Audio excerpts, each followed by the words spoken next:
Hello everyone, welcome back. In today's video, I am gonna talk about mucormycosis. Earlier it was called as zygomycosis, but now we are calling it as mucormycosis. We all know the current situation. Already we are facing problem with coronavirus and we are struggling to come out of it. Again, we are seeing the cases of mucormycosis that have been reported in many states. Especially this disease of mucormycosis is seen in COVID patients. So now let's discuss what this mucormycosis is, how it is related to COVID-19, what are the symptoms and what are the treatment options to get rid of this infection. This mucormycosis is a rare but a serious fungal disease that is caused by a group of molds called Mucormycetes. What are those molds?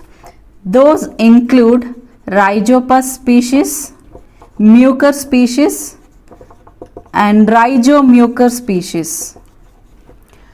All these are the fungal organisms. It's a fungal disease, right? And this disease is fatal, especially when it is left untreated. So you have to diagnose this disease at a correct time and that person is to be treated at a correct time. Otherwise, if he is left untreated, that may lead to a death of a person. Though it is a rare disease, it causes severe complications in affected people, and especially the people whose immunity is very less. That means if those people are already suffering with some other health diseases or due to the excessive take of antibiotics or drugs, their immune levels will be suppressed. So they are no longer capable of fighting against these microbes. So during the intake of drug, what happens? Their immunity will be suppressed, right? So what is meant by immunity? Whenever a foreign particle enters into our body will recognize it as a foreign particle and it will start producing the antibodies. That is the that work is to be done by our body. But what we are doing? We are taking excess antibiotics to get rid of the infection. So what happens in that case? Person's immunity will be lowered. Especially at those cases, this microorganism, especially this fungal organism, takes the advantage of that situation and it causes disease in that particular person. The fungal organism which is responsible for causing this disease of mucormycosis is an opportunistic pathogen. When do we call a microbe as a pathogen? When it is capable of causing an infection. And we are saying here that this microorganism is an opportunistic pathogen. That means whenever a person's immunity is lowered, this organism will take the advantage and it will cause the infection. And the species which are responsible for causing the mucormycosis are present in the environment. That includes that those organisms are present in the soil, present in the air in the form of spores, and they are present on the plants, they are present in the manure, and they are present on the rotten fruits and vegetables. Generally, the role of most of the fungal organisms is that they are saprophytic. That means they depend on the dead and decaying organic matter for their nutritional requirements. You might have heard about the autotrophs, heterotrophs, parasites, etc. What's the role of parasites? They depend on other organisms for their nutritional requirements. Whereas autotrophs, auto means self, they can prepare their own food material. But coming to the fungal organisms, most of the fungal organisms cannot prepare their food on their own. So for that reason, they depend on the dead and decaying organic matter for their nutritional requirements. So we call the fungal organisms as saprophytes or decomposers. See here, that's what I am saying, that these fungal organisms are most commonly seen on the rotten fruits and the vegetables. We all know that microorganisms are present everywhere, as I told you earlier. So there are certain normal flora which are present in our body and on our body, right? But whenever our immune system is not working properly, that means with the excess take of antibiotics, if our immune response is lowered, these opportunistic pathogens will take the advantage, right? See, already we have a normal flora in our body, but what happens when we take excess antibiotics? Those normal flora will be killed, right? So when this pathogen enters into the body, their population will be increased. So this population will overcome the population of the normal flora, which is the beneficial bacteria.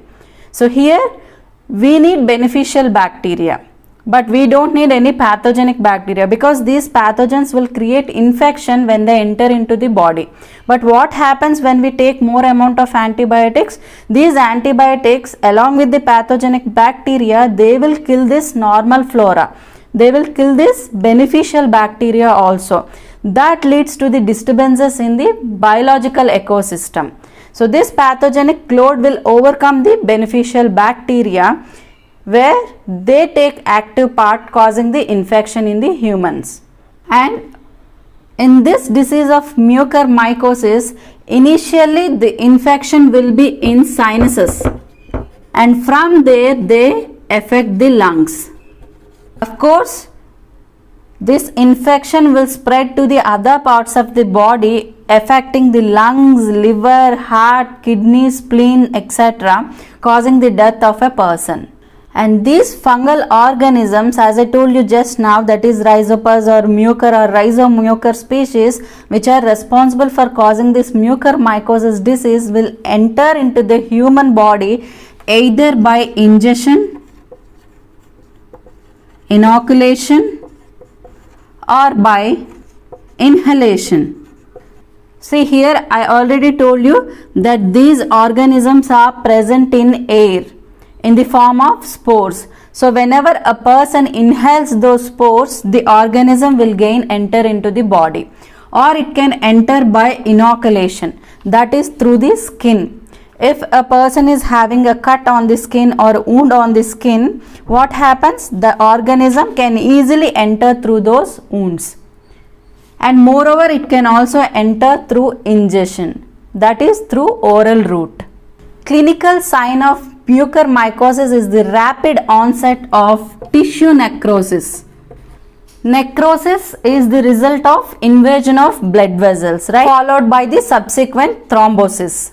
Now let's discuss about the types of mucormycosis. As I mentioned just now, initially the infection will be in sinuses, and from there it will spread to the lungs. And moreover, the other vital organs like brain, heart, spleen, all these organs can also be affected with this mucormycosis disease. When the organism enters through the skin, and if the organism enters into the bloodstream, it will spread to the other organs of the body, affecting heart and spleen also. Coming to the rhinocerebral mucormycosis, here the disease is associated with sinuses and brain, whereas the pulmonary mucormycosis is associated with lungs. Gastrointestinal mucormycosis is associated with intestine, and cutaneous is associated with skin, and moreover disseminated mucormycosis. So whenever the organism enters into the blood, it spread to the other organs of the body, affecting all the organs. Now let's see each in detail. Rhinocerebral mucormycosis. So here initially the infection will be in sinuses, and from there the infection will spread to the brain. And especially this rhinocerebral mucormycosis is seen in people with uncontrolled diabetes, and moreover in people who have undergone the kidney transplant. And the symptoms of rhinocerebral mucormycosis include unilateral facial swelling, headaches, nasal or sinus, nasal discharge and pain, and moreover fever. Coming to the pulmonary mucormycosis, It is especially associated with lungs, and this disease is especially seen in people who are suffering with cancer and in the people who have had an organ transplant. Coming to the symptoms, as it is associated with the lungs, most commonly exhibited symptoms are fever, cough, chest pain and shortness of breath. And the other one is gastrointestinal mucormycosis. It is less common compared to the others, but it is commonly seen in children, especially in premature babies and also in infants who are less than 1 month old. This disease is especially seen in people who lose ability to fight against germs. Symptoms include abdominal pain, nausea, vomiting and also gastrointestinal bleeding. And the other type of mucormycosis is cutaneous mucormycosis. It is mainly associated with skin. Here, this form of mucormycosis occurs when the fungal organism enters into the human body through the cut of a skin. And this cutaneous mucormycosis is most common among the people who don't have weakened immune systems. Earlier we discussed that the organism will gain entry into a human body if their immune system is lowered. But here in this cutaneous mucormycosis, this organism will enter into the body through the cut or through a wound of a skin. And when it enters into the body, it causes the infection. Especially this condition is seen in the people even if they don't have a weak immune system.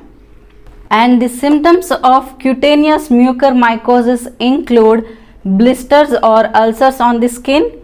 Infected area will turn black and moreover excessive redness and also the swelling around the wound. Coming to the last type of mucormycosis, that is disseminated mucormycosis. This disseminated mucormycosis occurs when the organism spreads through the bloodstream. It is going to reach the other parts of the body and it affects the other vital organs of the body. The infection most commonly affects the brain, and also it can affect the other organs of the body like heart, kidney and spleen.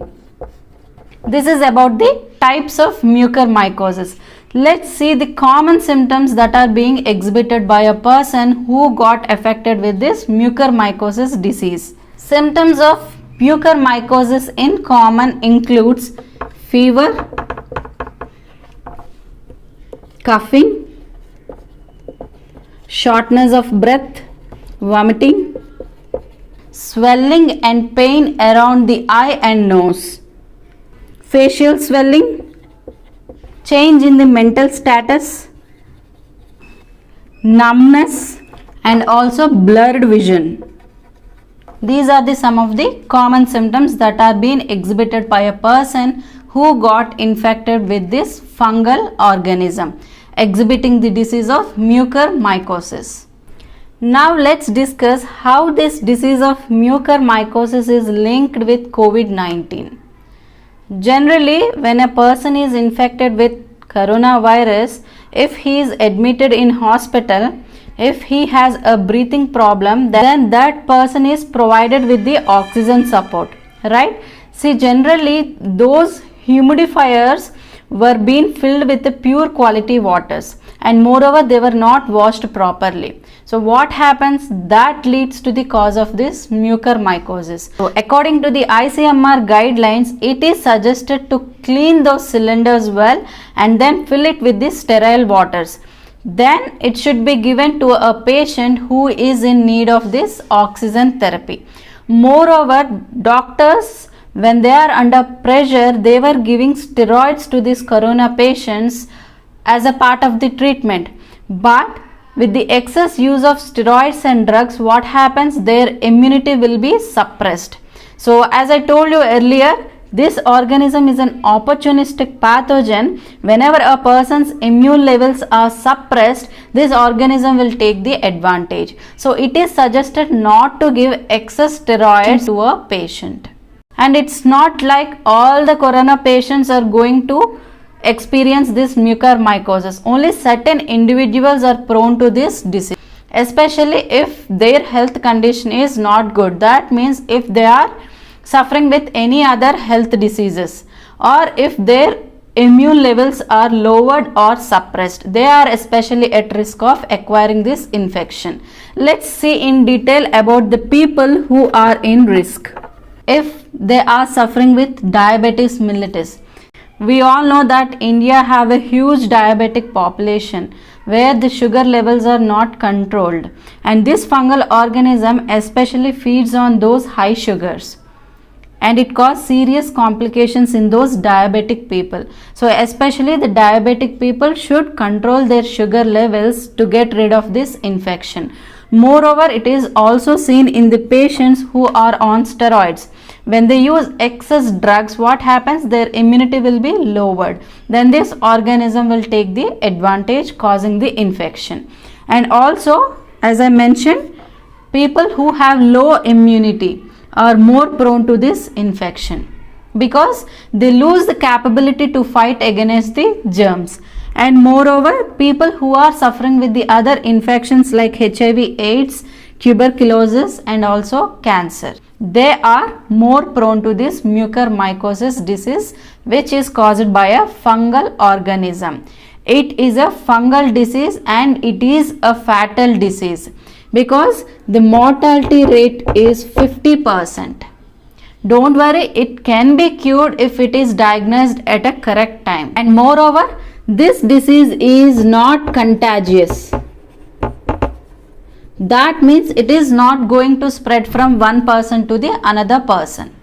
Coming to the diagnosis of mucormycosis, it can be diagnosed by collecting the sample fluid from a respiratory system, and that sample will be sent to a laboratory to perform RT-PCR. It can also be diagnosed by tissue biopsy. Sometimes it is difficult to differentiate this mucormycosis from the other fungal infections, but that can be done with the help of an experienced microbiologist and a pathologist. Once they identify the disease, sometimes the patient is referred to go for a surgery where the tissue will be removed, preventing the spread of infection to the other parts of the body. And moreover, this disease of mucormycosis can also be diagnosed with the help of CT scans. So these are some of the diagnostic procedures for the detection of this mucormycosis disease. There are no serology tests, but right now these are some of the options that are being used to identify this mucormycosis disease. Coming to the treatment and preventive measures, I'll first discuss about the preventive measures because always the prevention is better than cure. There are no vaccines available for this disease, and it is always recommended to wear a mask whenever you go out of your house, because when you expose more to the dust, what happens? The organism which is present in the air in the form of spores will be inhaled into your body. So to avoid that problem, it is recommended not to go to the areas that are filled with dust, and moreover, if it is necessary to go out, please wear a mask. And it is also recommended not to go to the areas where the constructions were going on, because those areas will be completely polluted with the dust. And you are also supposed to wear gloves when you handle soil for the purpose of gardening, because this organism is also present in the soil. That's what I said. It is present in the environment, that is in soil, that is in air, and of course it is present in the nose of a healthy person also. But this opportunistic organism will create infection whenever your immunity is lowered, right? And it is advised to wash your hands thoroughly with soap and water if you are exposed to soil or dust.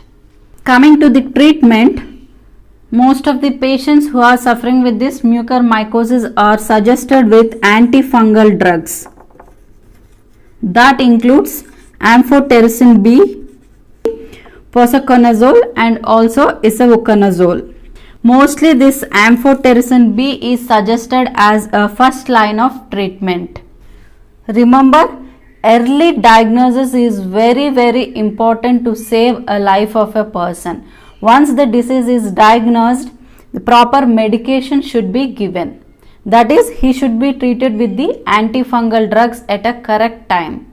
And remember, self-medication is not at all recommended. Once you experience the symptoms of fever, shortness of breath, rash on skin, swelling on face, whatever, as we already discussed, you are supposed to consult doctor immediately and start the medication. It is also necessary to reduce the use of steroids, because it is very important to have good food and boost your immunity. This pathogen is mainly taking the advantage of that lowered immune system only. So it is necessary to improve your immune system so that nothing can harm you. Make sure you eat good food and build immunity.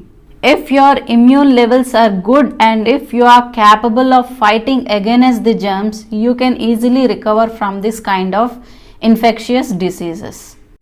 This is all about the mucormycosis, and soon I'll come up with the other video. Please take care of yourself. Thank you.